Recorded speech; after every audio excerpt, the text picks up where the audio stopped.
The galaxy was quiet the day Earth sent its message. No warships, no threats. Only a single signal, traveling through deep space, a signal of peace. It was sent to the Galactic Council, a powerful group of alien civilizations that controlled trade, law, and even war across hundreds of star systems. Humans had never spoken to them before, but now, Earth had grown strong enough, curious enough, to reach out. The message was short and clear. We come in peace. Let us speak. Inside the council chambers, strange beings with glowing eyes and scaled skin laughed. A few had never even heard of Earth. Others remembered it as a wild planet, full of war, pollution, and chaos. They believed humans were weak and unfit for diplomacy. One voice, however, didn't laugh.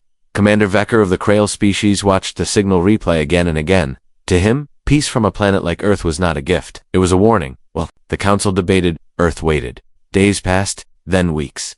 There was no reply. But on Earth, silence didn't mean safety. Behind the public message of peace, hidden bases and secret programs had already prepared for the worst. Earth's leaders had studied the galaxy long before they sent their message. They knew how the council treated weaker species, and so, they waited, not just for a reply but for the first sign of betrayal. It came quietly. A deep space sensor picked up an unknown fleet entering the edge of the solar system. At first, there were only a few ships, then a dozen, then hundreds. They carried no diplomats, no peace flags, only weapons and silence. Earth's sky darkened as defense satellites powered up. Secret AI systems came online. Across the globe, human eyes watched and waited, but Earth did not fire first. Instead, a final message was sent. This time, it was sharper, colder. To the ships entering our space, we offered peace.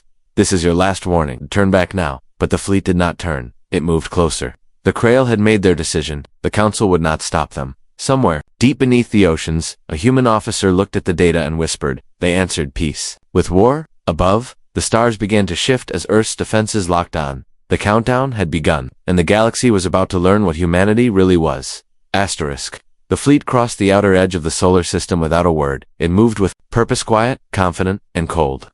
Hundreds of alien vessels floated in formation, their dark hulls absorbing the light from the sun. The Krail had arrived, and with them came the answer to Earth's peaceful message.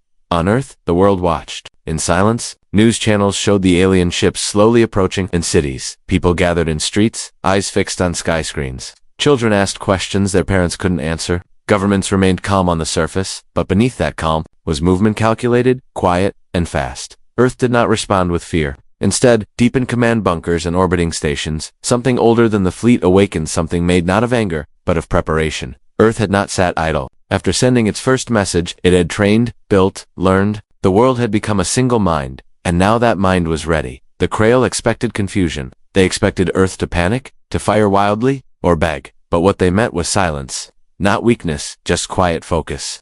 The kind of silence before a storm. As their ships moved into Mars orbit, a single human drone ship launched without warning. Small, fast, and without any living crew. It sliced through the blackness and stopped just short of the alien line. It sent no message. Instead, it opened a data burst, a stream of images. Earth's cities, its people, its history of war and rebuilding. Then the final image, the words, "We are still offering peace, but not forever."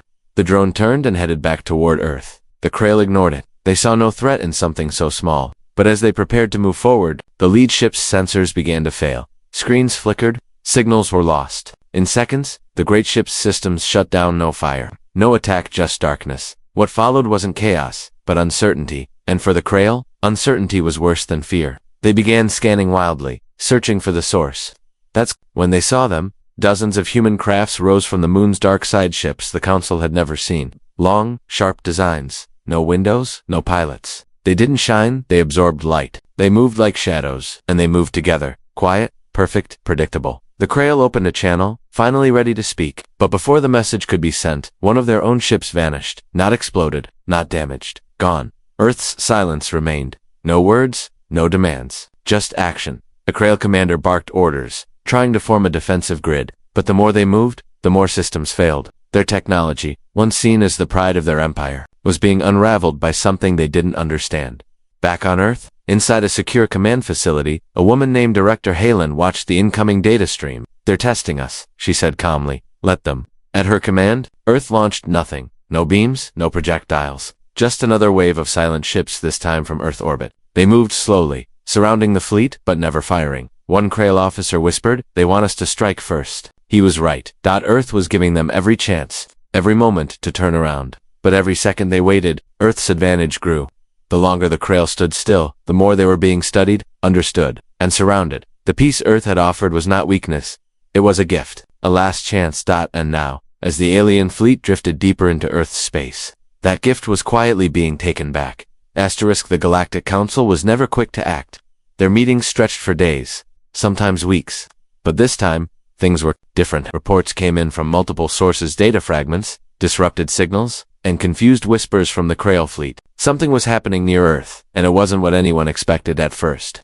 The Council believed the Krail were simply testing humanity's patience, a simple scare tactic, but then came silence, not just from Earth, but from the Krail themselves. One by one, their communication lines went dark. Entire ships stopped sending updates. Long-range scans showed their fleet still in position but unmoving, as if they were frozen.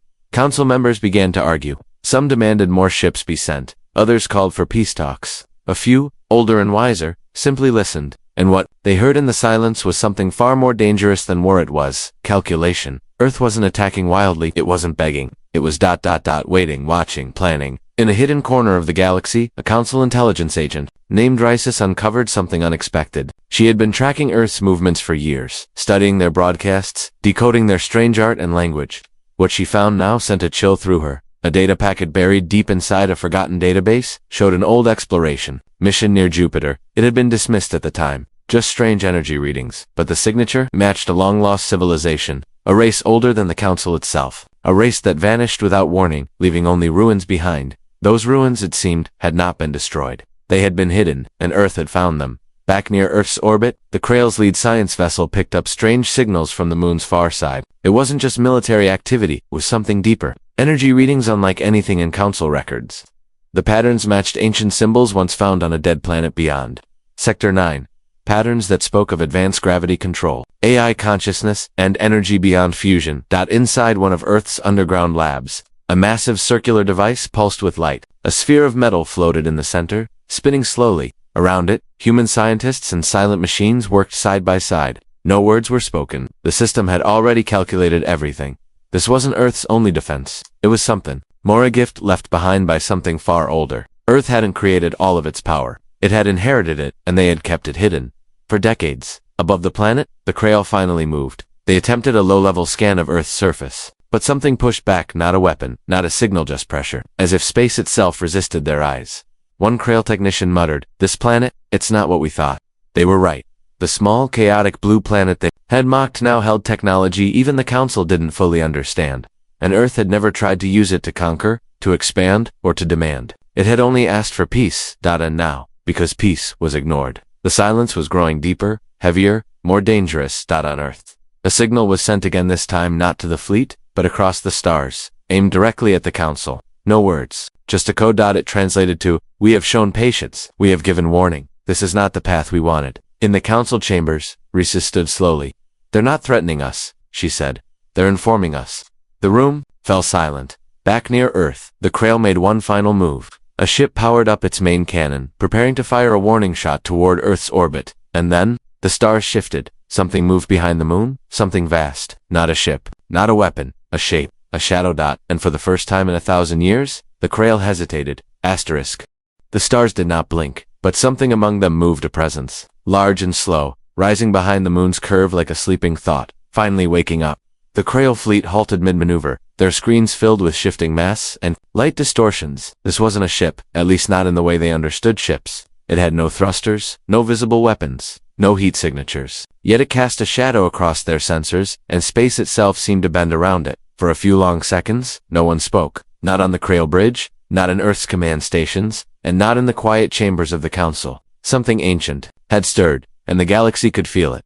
In Earth's deep-sea command facility, Director Halen stood before a screen that displayed a low hum of gravitational readings. The device behind her, a smooth, dark sphere hovering in magnetic suspension, was no longer dormant. It pulsed softly with blue light, as though it recognized what had emerged in orbit. "It's responding," a technician said, voice low with ah. Halen didn't reply. She already knew.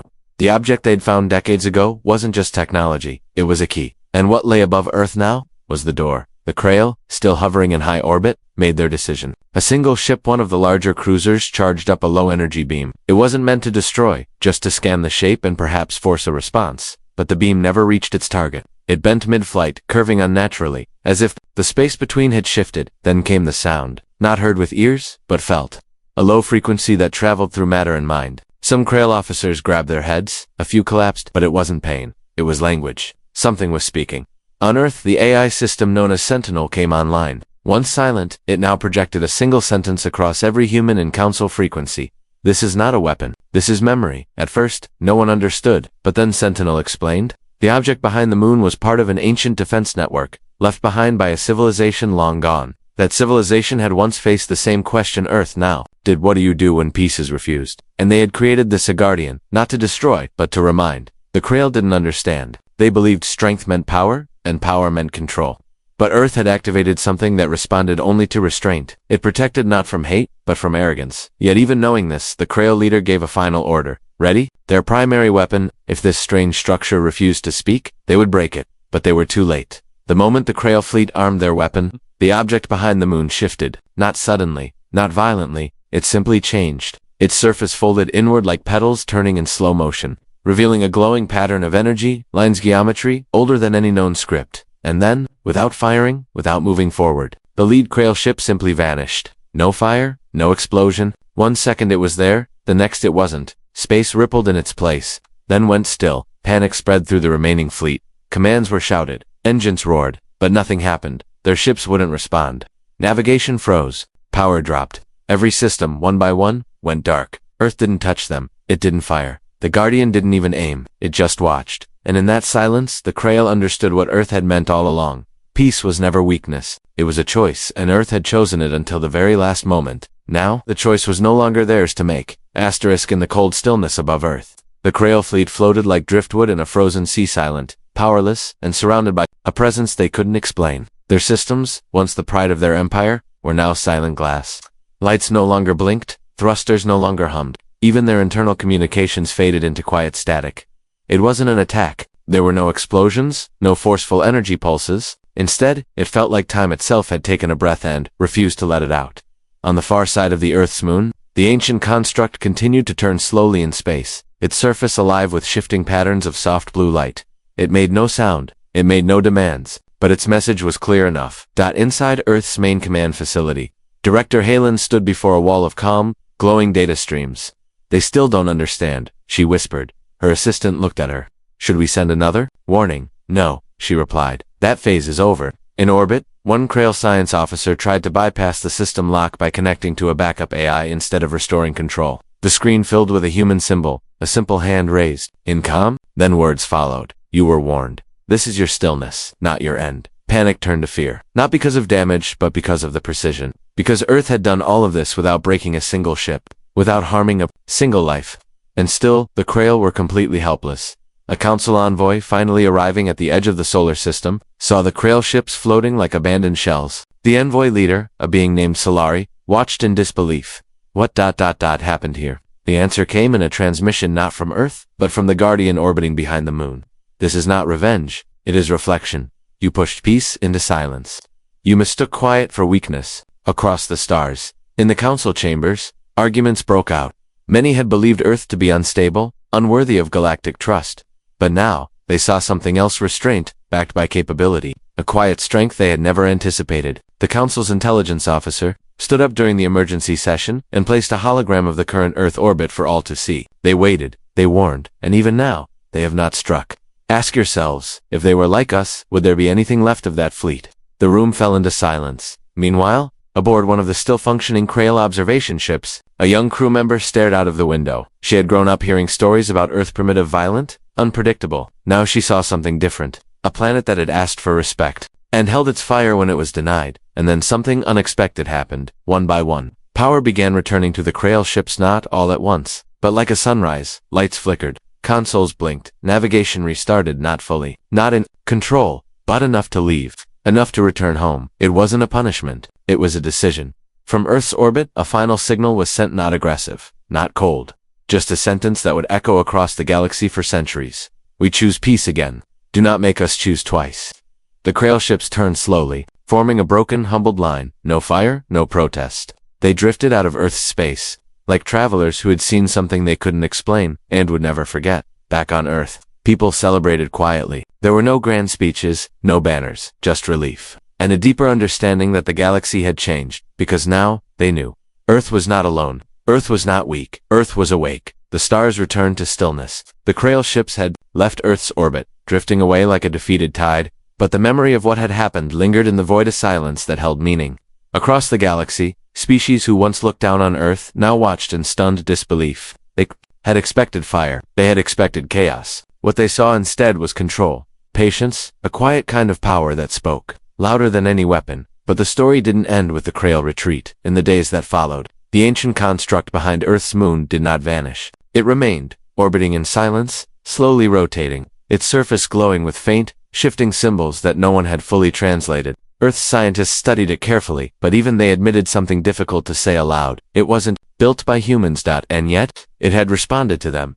Director Halen stood on the command deck of Earth's orbital station, watching it through reinforced glass. It recognized something in us, she said quietly. Not just technology, something deeper. Her assistant nodded. You think it remembers who built it? I think, she replied, it was waiting for someone who chose restraint. Meanwhile, deep within council space, confusion grew. Dozens of factions demanded answers. How had Earth gained access to such knowledge? How had they awakened something so old without anyone noticing? Were they being guided? Had Earth hidden allies from another time? Rises, the intelligence officer who had long defended Earth's right to stand among the stars, stood before the council once more. You all saw what happened, she said, and yet you still ask the wrong question. Not what is Earth hiding, but why they hid it at all. She paused, letting her words echo, because they didn't want fear. They didn't want worship. They didn't want to rule. They simply wanted a seat, not a throne, and we denied it. For the first time, the council fell into thoughtful silence. Far from politics on the surface of Earth, people returned to their lives. There were no parades, no speeches of conquest, just quiet conversations around dinner tables, in schools, and on street corners. Parents explained to children why Earth had held its fire, why it had waited, why choosing peace, even when strong enough to do otherwise, was the hardest and most important choice. But not everyone in the galaxy accepted Earth's strength with grace. Whispers began to circulate in hidden parts of space among remnants of fallen empires and fringe worlds untouched by council law. Groups who didn't believe Earth's calm came from wisdom. They believed it was luck or bluff, and some began to plot. Back in Earth's high-orbit command network, Sentinel, the AI that had helped guide Earth's responses, scanned the outer systems. It had grown more aware, more connected, since the construct had activated. And now, it watched the stars, not with suspicion, but with understanding. Because Earth had seen the pattern before. A signal intercepted in the deep void showed encrypted traffic between factions, planning to test Earth again differently this time, not with fleets, but with deception, manipulation, division. Director Halen reviewed the report, her expression calm. They think we'll fall from within, she said. That we'll break ourselves, but Sentinel had already prepared for this. Not with new weapons, not with force, with something older and far stronger. Unity, the kind that isn't ordered but chosen, built in silence, protected in stillness. Across Earth's systems, new protocols activated, not to lock down, but to reach out. To connect every part of humanity's science, defense, education, even culture into a single system of quiet readiness, because Earth knew something the rest of the galaxy was only beginning to learn. The most dangerous force in the universe isn't fire or steel. It's a planet full of patient minds that remember the past and build for the future. And this time, the warning was unspoken. Earth had already risen once. If challenged again, they would rise together.